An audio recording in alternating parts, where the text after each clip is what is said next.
Welcome to Venezuela Insider, the only place in Venezuela for digital nomads, expats, entrepreneurs, investors, travelers, and related internationals.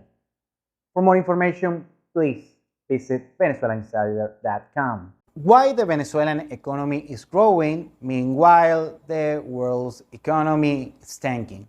Well, let's start with Venezuela. Well, let's start with the rest of the world.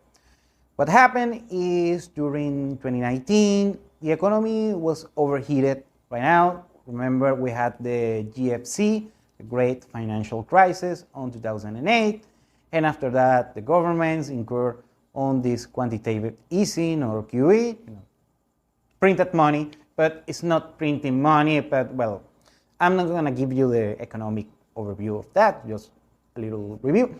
Well, the main point is the central banks on these top economies like the US, the EU, the UK, Japan, and their central banks, they're just trying to stimulate the economy in order to, well, of course, expanding the money supply on the financial world.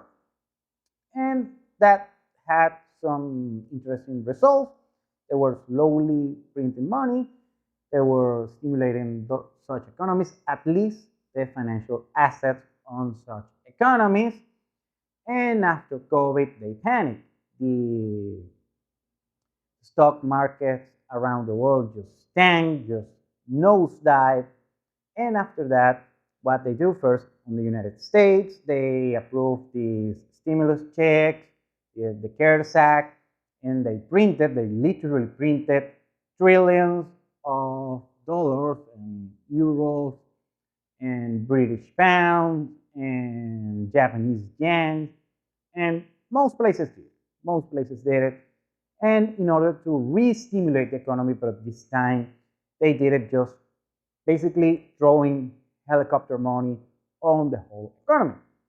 And what they achieved with that is, on the short term, of course, they avoided the COVID recession in 2020. However, they just extended the pain, and now it's a slow burning pain. We have high inflation. We have a lot of economic turmoil that's going to get way worse when the stock market and all the financial assets just plummet. And it's going to be mayhem. Right now, we have more restricted governments. We have more bureaucracy, higher taxes, and less free economy. We have less capitalism, less free market rules. So the governments all around the world are doing the bad things, all the wrong things. And we're going to have by next year a pretty horrible recession around the world and a stagnation, stagflation. We're going to have not only, we have very high inflation indicators on the US, on the European Union, the UK, Japan, and most places around the world. And after that, we're also going to have a destruction of demand that also is going to create an unemployment situation, a bad unemployment situation. However, in Venezuela, the economy, since let's say a couple of years, it started to grow on a almost two-digit pace since the past couple of years, and it's expected this growth to keep going on the next couple of years. And why is that? First, because Venezuela did all the wrong things regarding the economy.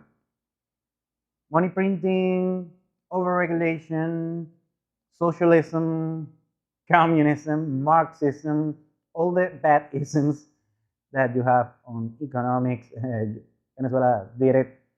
Also, a lot of restrictions and bureaucracy, a lot of public spending, you name it. Right now, and actually the economy tanked 80% regarding the GDP. Now the GDP started growing again on a rapid pace. And that was due because first, this crisis in Venezuela that we had, the economic crisis, it was those are self-inflicted wounds. They did all the bad things in the central planners of the Venezuelan economy, and they just stopped doing most of those things, and we have more or less a somehow free economy right now. Not as free, but way better than we had just a few years ago.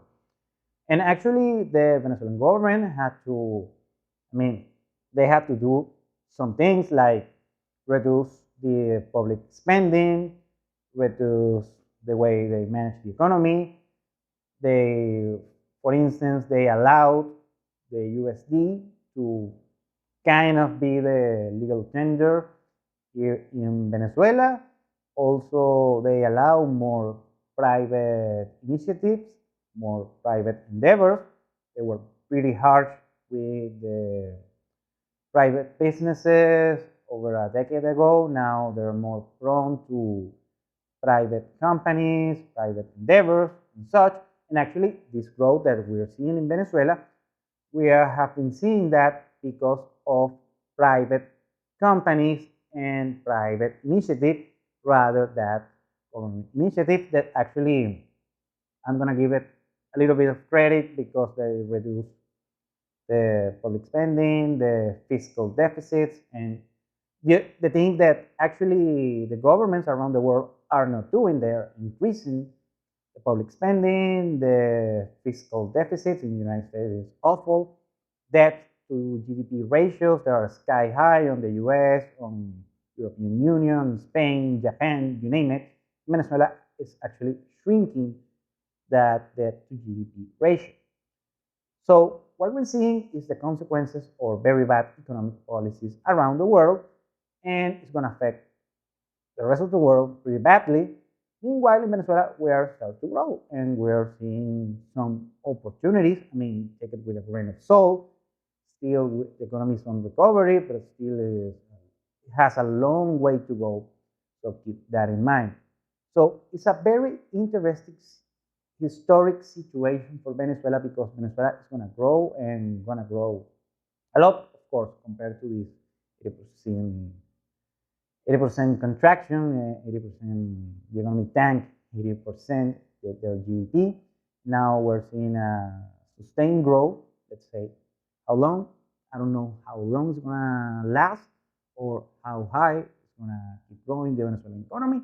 However, it's a very interesting situation, and maybe it may present an opportunity for you as an investor, as a digital nomad, or just a transient that is here in Venezuela on such time.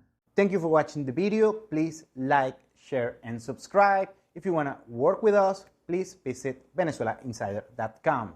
Thanks again. Have a nice day.